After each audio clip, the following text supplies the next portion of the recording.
Episode की शुरुआत एक टेंपल वाली जगह से होती है जहाँ पर कुछ ब्लैक डॉगी के स्टूडेंट चिल्ला रहे होते हैं कि मैं घर जाना चाहता हूँ, लेकिन उनका भागने से पहले ही कोई उन्हें पकड़कर वापस कमरे में लेकर चला जाता है और जाकर बहुत ही पीट कर रख देता है, जो देखकर बाकी के स्टूडेंट काफ़ी ज़्यादा डर जाते हैं।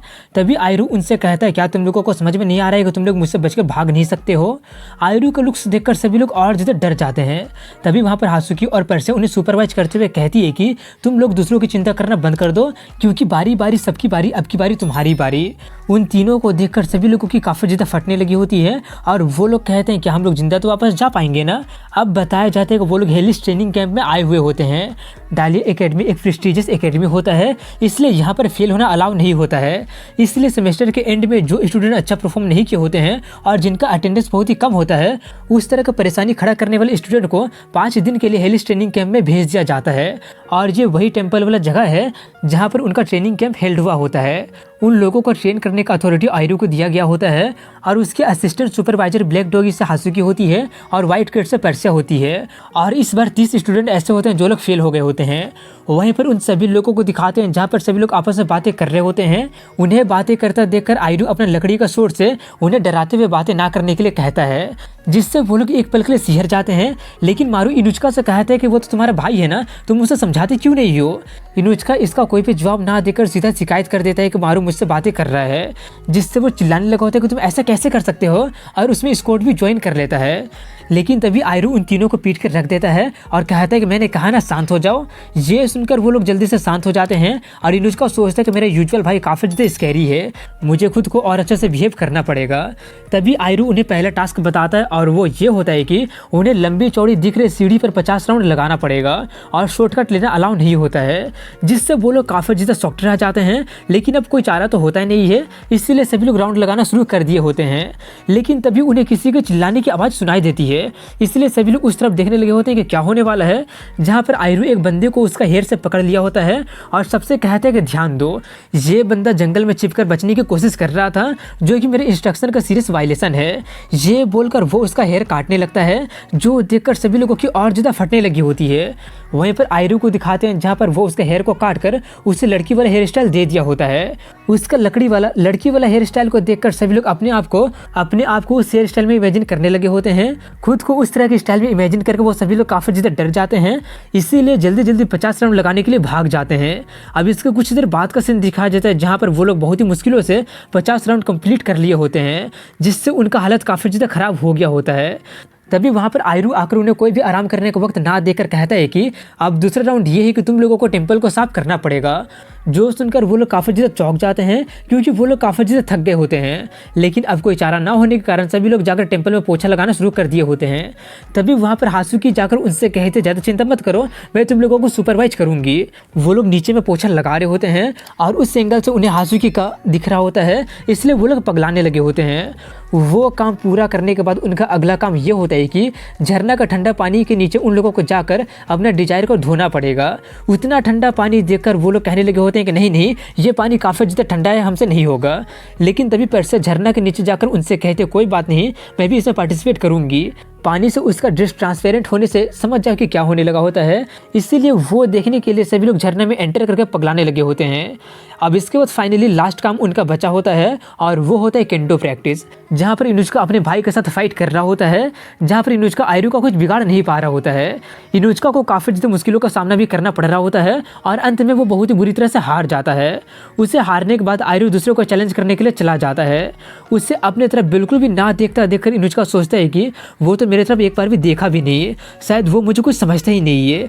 30 अपोनेंट को पीटने के बाद भी उसे एक पसीना का बूंद भी नहीं आया है, यहाँ तक कि एक भी बंदा उसे हराकर उससे एक भी पॉइंट हासिल नहीं कर पाया है। क्या वो कोई मॉन्स्टर तो नहीं है ना।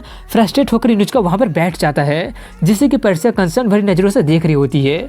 इसके बाद उनका आज का सभी ट्रेनिंग खत्म हो गया होता है और सभी लोग जाकर नहा रहे होते हैं और बातें कर रहे होते हैं कि फाइनली आज का दिन खत्म हो ही गया, मेरा तो पूरा शरीर बहुत ज़्यादा दर्द कर रहा है। इसी तरह की बातें वो सभी लोग कर रहे होते हैं। लेकिन तभी वहाँ पर व्हाइट कैट वाले आकर उन पर चिल्लाने लगे होते हैं कि आखिर सभी लोग एक साथ बात क्यों कर रहे हैं और यहाँ पर कोई सोना वाना नहीं है क्या। वहीं पर कोहित्सुजू को दिखाते हैं जहाँ पर वो मारू से बोल रहा होता है कि नेक्स्ट बात में लड़कियाँ बात कर रही है, चलो पिक करते हैं। लेकिन मारू मना करते हुए कहता है मुझे इसमें कोई इंटरेस्ट नहीं है। तभी कोहित्सुजू को एक लंबे बालों वाला लड़का दिखाई देता है, जिससे वो लड़की समझकर उसके पास जाकर उससे कहता है कि तुम गलती से गलत बात में एंटर कर गई हो, तुम्हें पता है ना। उसका बात को पूरा करने से पहले वो पीछे मुड़ जाता है, जहाँ पर वो और कोई नहीं बल्कि आयरू होता है, जो उससे कहता है तुम कुछ बोल रहे थे क्या। हेड प्रीफेक्ट को देखकर कोहित्सुजू की तो फटके 4 हो गई होती है। वहीं पर आयरू उससे कहता है मैंने सुना कि तुम लड़कियों को पिक करने वाले थे। ये सुनकर तो कोहित्सुजू की और ज़्यादा फटने लगी होती है और वो काफ़ी ज़्यादा घबरा जाता है और कहने लगा होता है कि मैं ऐसा कुछ नहीं करने वाला था। अगले दिन में लड़कियों को बात को दिखाते हैं, जहाँ पर एक कहते हैं कि ये काफ़ी अजीब बात है, दूसरी तरफ से किसी को चिल्लाने की आवाज़ आ रही है। आसुकी कहते हैं ज़्यादा चिंता मत करो, अगर कोई पीपर होता भी है तो उसे हेड प्रीफेक्ट आराम से पकड़ लेंगे। इसके बाद बाहर का सीन दिखाया जाता है, जहाँ पर इनुचका सबसे अलग अभी भी केंडो प्रैक्टिस कर रहा होता है और वो काफ़ी ज़्यादा थक गया होता है। तभी वहाँ पर पर्सिया जाकर उससे पूछती तुम अकेले क्या कर रहे हो। अचानक उसे वहाँ पर देखकर वो काफ़ी ज़्यादा शॉक्ड हो जाता है और कहता है ऐसे डराया मत करो। वो कहते मैं तुम्हें कई बार बुलाई थी लेकिन तुम काफ़ी ज़्यादा फोकस थे, इसलिए मेरी बात सुने ही नहीं। ये बोलकर वो दोनों बैठकर वहाँ पर बातें करने लगे होते हैं, जहाँ पर इनुचका उससे कहते हैं कि आज का दिन बिल्कुल भी अच्छा नहीं रहा। ट्रेनिंग कैंप खत्म होने से पहले एटलीस्ट मैं 1 पॉइंट तो अपने भाई से लेना चाहता हूँ। ये सुनकर पर्सिया उससे कहते मुझे तो लगा था कि तुम अपने भाई से डरते हो। इनुचका कहता वेल मैं अभी भी उससे डरता हूँ, लेकिन मैं अभी से चेंज करना चाहता हूँ। लेकिन मैं अभी अपने आप को चेंज करना चाहता हूँ। मैं चाहता हूँ कि मेरा भाई मुझे एक अलग नज़रिए से देखे। वो हमेशा मुझसे कहता है कि ये अच्छा नहीं है। मैं एक बार उससे ये कहते हुए सुनना चाहता हूँ कि उतना भी बुरा नहीं है। वेल ये प्राइड है, एक छोटा सा भाई का उसके लिए प्राइड है। ये सुनकर वो मुस्कुराते हुए कहते हैं ये काफ़ी नाइस है। वहीं पर वो अपने बात को पूरा करते हुए कहता है कि मैं इसके बारे में भी सोचा हूँ कि तुम्हारा बर्थडे के दिन में मुझे एटलीस्ट अपने भाई को और व्हाइट हेड के प्रीफेक्ट को सरपास कर देना चाहिए था, नहीं तो मैं इस दुनिया को कैसे बदलूंगा, इसलिए मैं ये करूँगा। हालांकि मुझे डर लग रहा है लेकिन मैं फिर भी तुम्हारे साथ किया हुआ प्रॉमिस को प्रोटेक्ट करूँगा। ये सब सुनकर पर्सिया काफ़ी ज़्यादा शर्मा जाती है और थोड़ी सी शर्माते हुए उससे कहने लगी होती है कि ये सब बहुत ज़्यादा एम्बैरेसिंग लग रहा है, इसलिए ये सब मत बोलो। ये बोलकर वो उससे कहती है कोई बात नहीं, मैं तुम्हारे प्रैक्टिस में हेल्प करती हूँ। ये सुनकर वो कहने लगा होता कोई बात नहीं, इसमें मैं तुम्हारा हेल्प नहीं चाहिए, ऐसी बातें वो करने लगा होता है। उसकी बातें सुनकर वो कहता अगर ऐसी बातें तो ठीक है, मैं तुम्हारी हेल्प नहीं करूँगी। ये सुनकर वो जल्दी से कहने लगा होता नहीं नहीं तुम मेरा हेल्प करो, मैं वापस लेता अपना सभी शब्दों को। इसके बाद कल सुबह का सीन दिखाया जाता है, जहाँ पर 5 बजे सुबह उन्हें ज़बरदस्ती उठाया जाता है, 7 बजे ज़बरदस्ती मेडिटेशन कराया जाता है, 9 बजे सप्लीमेंट्री क्लासेस होता है और 4 बजे से उनका केंडो प्रैक्टिस होता है, जहाँ पर मारू एरू से फाइट कर रहा होता है, जहाँ पर मारू उससे हारने वाला होता है। वो देखकर उसके दोनों दोस्त उससे कह रहे होते हैं कि तुम उतने लंबे नहीं हो इसलिए भाग जाओ, लेकिन वो ना भाग कर खारे बबल गम को आयरू की तरफ फेंक देता है, जो देखकर उसके दोनों दोस्त के साथ साथ इनुचका भी काफ़ी ज़्यादा शॉक्ड रह जाता है, क्योंकि उन्हें लगा नहीं था कि वो ऐसा कुछ कर देगा। लेकिन वहीं पर आयरू उसका बबल गम को मुंह में ले लेता है, जो देखकर मारू काफी ज्यादा शॉक्ड रह जाता है और तभी आयरू उसे उठाकर पटक के हरा देता है और गम निकालकर उसे फेंकने के लिए कहता है और उस पर चिल्लाने लगता है। वहीं पर उसका हार को देखकर सभी लोग कहने लगे होते हैं कि हमें नहीं लगता कि हम उसे हरा भी सकते हैं। इसके बाद 6 बजे नहाने का टाइम होता है और सबसे अलग इनुचका पर्सिया के साथ केंडो प्रैक्टिस कर रहा होता है और इसी तरह से उनका ट्रेनिंग कैंप और इनुचका का सीक्रेट ट्रेनिंग कैंप 3 दिनों तक चलता है। अब लास्ट दिन आ गया होता है, जहाँ पर वो लोग सीढ़ी का राउंड लगा रहे होते हैं, जहाँ पर इनुचका सिर्फ यही सोच रहा होता है कि आज आखिरी दिन है, आज तो मैं अपने भाई को जरूर हरा कर 1 पॉइंट ले ही लूंगा। लेकिन वहीं पर इनुचका के आगे में एक बंदा होता है जो कि काफ़ी ज़्यादा थक गया होता है और वो और आगे नहीं बढ़ पाता है और वो इनुचका पर ही गिर जाता है और इसी के साथ वो सीन वहीं पर कट हो जाती है। इसके बाद फाइनली केंडो प्रैक्टिस का टाइम आ गया होता है, जहाँ पर एरू सभी के सभी 29 बंदे को हरा के रख दिया होता है, जो देखकर सभी लोग काफ़ी ज़्यादा बेसहारा महसूस कर रहे होते हैं और स्कॉट कह रहा होता है कि क्या सच में कोई ऐसा नहीं है जो कि उसे हरा कर पॉइंट ले सकता है। तभी इनुचका उससे फाइट करने के लिए जाता है, जो देखकर सभी लोग कहते हैं कि अभी वो बच ही रहा है। वहीं पर इनुचका जाकर उस पर काफ़ी स्पीड में अटैक करना शुरू कर दिया होता है, जिससे एरू को काउंटर करने का कोई चांस मिलता ही नहीं है और वो उस पर फाइनल अटैक करने ही वाला होता है। तभी एरू उससे कहता है कि क्या तुम मुझे लाइटली ले रहे हो क्या। ये सुनकर इनुचका काफ़ी ज़्यादा शॉक्ड रह जाता है और तभी एरू उस पर अटैक करके उसे उठाकर फेंक देता है, जो देखकर सभी लोग काफ़ी ज़्यादा हैरान रह गए होते हैं। वहीं पर आयरू उससे कहता तुम्हारा अटैक में कोई भी ताकत ही नहीं है, तुम्हारा ब्लो में कोई दम है ही नहीं। क्या तुम्हें लगता है कि अगर तुम ऐसी तरह का अटैक करते रहोगे तो गलती से मुझे एक अटैक लग जाएगा, तुम्हें अच्छी तरह से अपना पूरा देना पड़ेगा। ये सुनकर इनुचका चिल्लाते हुए कहता ये मेरा तरीका है। ये सुनकर एरू उससे कहता है ओ तो तुम सीरियस थे, अगर ऐसी बात है तो तुम सिर्फ मेरा वक्त बर्बाद कर रहे हो। वो सब सुनकर अनुष्का काफ़ी ज़्यादा भड़क जाता है और फिर से अटैक करने के लिए आगे बढ़ता है और अटैक करके सोचता है कि मैं एक पॉइंट तो लेकर ही रहूँगा।